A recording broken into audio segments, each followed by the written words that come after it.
घोटालों ने देश की सेना की ताकत को बढ़ने से रोका है। वो भी एक वक्त था आदरणीय सभापति जी, कांग्रेस के जमाने में हमारी सेनाओं के पास बुलेट प्रूफ जैकेट भी नहीं हुआ करते थे।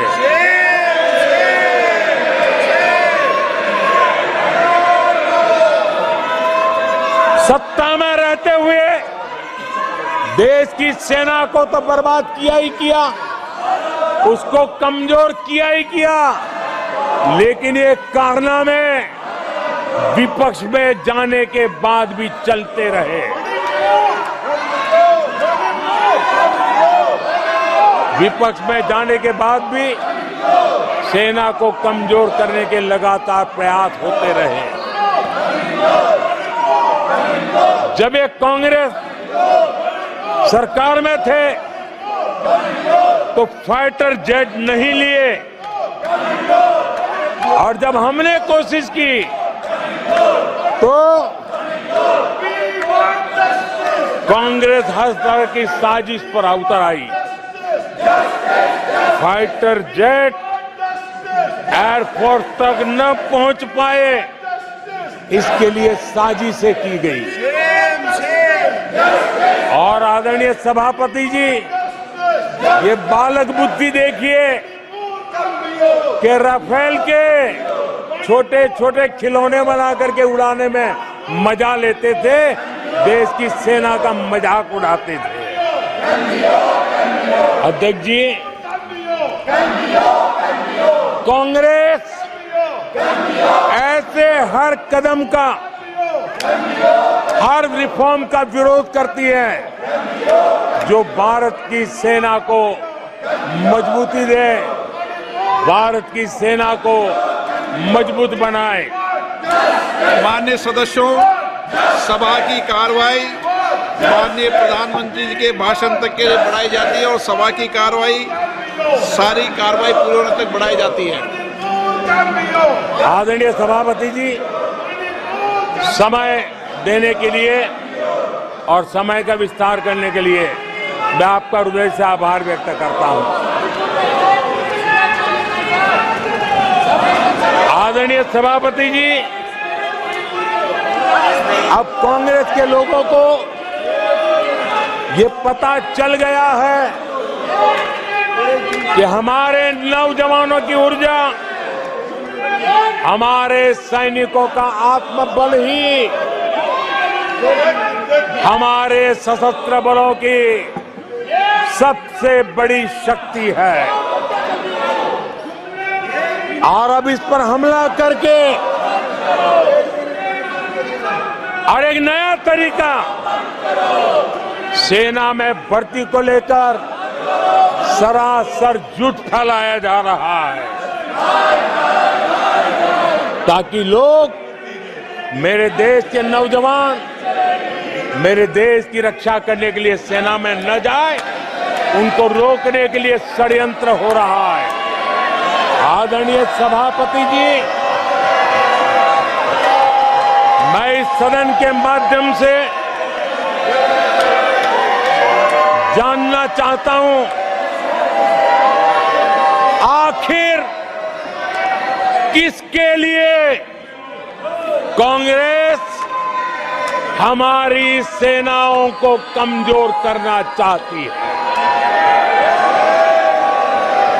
किसके फायदे के लिए कांग्रेस वाले सेना के संबंध में इतना झूठ फैला रहे हैं? आदरणीय सभापति जी, वन रैंक वन पेंशन को लेकर के देश के शहीद जवानों को उनकी आंखों में धूल झोंकने का प्रयास किया गया। आदरणीय सभापति जी, हमारे देश में श्रीमती इंदिरा गांधी जी ने वन रैंक वन पेंशन की व्यवस्था को खत्म किया था। दशकों तक कांग्रेस ने वन रैंक वन पेंशन को लागू नहीं होने दिया। और चुनाव जब आए तो 500 करोड़ रुपया दिखाकर निवृत्त सेना नायकों को मूर्ख बनाने की कोशिशें भी की गई, लेकिन उनका इरादा था हो सके उतना वन रैंक वन पेंशन को टालते रहना। एनडीए सरकार ने वन रैंक वन पेंशन लागू की और आदरणीय सभापति जी, भारत के पास संसाधन कितने ही सीमित क्यों न हो, लेकिन उसके बावजूद भी, कोरोना की कठिन लड़ाई के बावजूद भी 1,20,000 करोड़ रुपए हमारे पूर्व सैनिकों को वन रैंक वन पेंशन के रूप में दिए गए। प्लीज, नो, ये तरीका ठीक नहीं है। नो, ये गलत तरीका। प्लीज, माननीय सदस्य, ये तरीका ठीक नहीं है। आप संसदीय परंपराओं का पालन करें। आदरणीय सभापति जी, आदरणीय राष्ट्रपति महोदय ने अपने उद्घोषण में पेपर लीक पर भी चिंता जताई है। मैं भी देश के हर विद्यार्थी को, देश के हर नौजवानों को कहूंगा कि सरकार ऐसी घटनाओं को रोकने के लिए अत्यंत गंभीर है और युद्ध स्तर पर हम अपनी जिम्मेवारियों को पूरा करने के लिए एक के बाद एक कदम उठा रहे हैं। युवाओं के भविष्य के साथ खिलवाड़ करने वालों को कतई छोड़ा नहीं जाएगा। नीट के मामले में पूरे देश में लगातार गिरफ्तारियां की जा रही है। केंद्र सरकार पहले ही एक कड़ा कानून बना चुकी है। परीक्षा कराने वाले पूरे सिस्टम को पुख्ता करने के लिए जरूरी कदम उठाए जा रहे हैं। आदरणीय सभापति जी,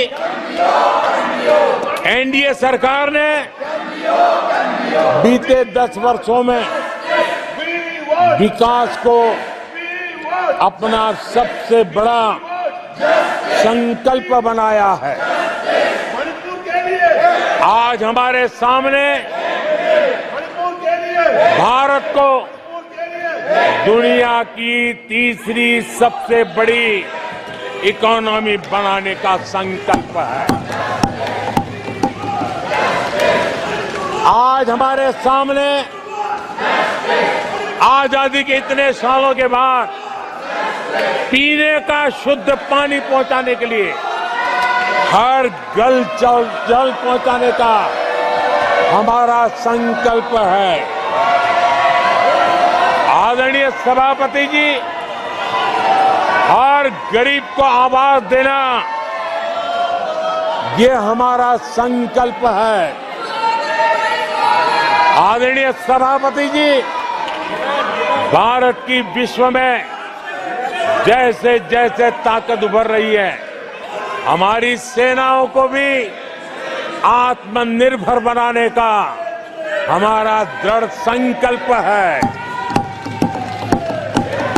आदरणीय सभापति जी, ये युग हरित युग है, ये युग ग्रीन एरा है और इसलिए दुनिया जो ग्लोबल वार्मिंग से लड़ाई लड़ रही है, उसको एक बहुत बड़ी ताकत देने का काम भारत ने बीड़ा उठाया है। हमने रिन्यूएबल एनर्जी का भारत पावर हाउस बने, उस दिशा में एक के बाद एक कदम उठाए हैं। अचीव करने का हमारा संकल्प है। आदरणीय सभापति जी, भविष्य ग्रीन हाइड्रोजन से जुड़ा है, ई व्हीकल से जुड़ा हुआ है। भारत को ग्रीन हाइड्रोजन का हब बनाने के लिए भी हम पूरी तरह संकल्पबद्ध है। आदरणीय सभापति जी, 21वीं सदी आज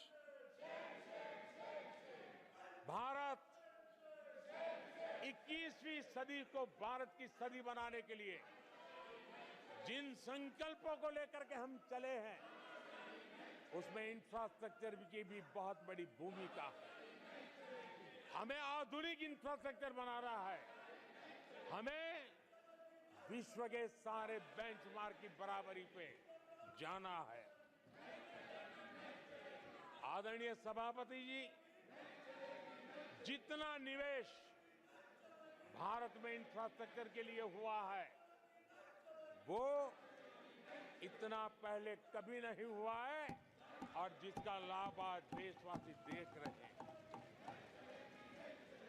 देश में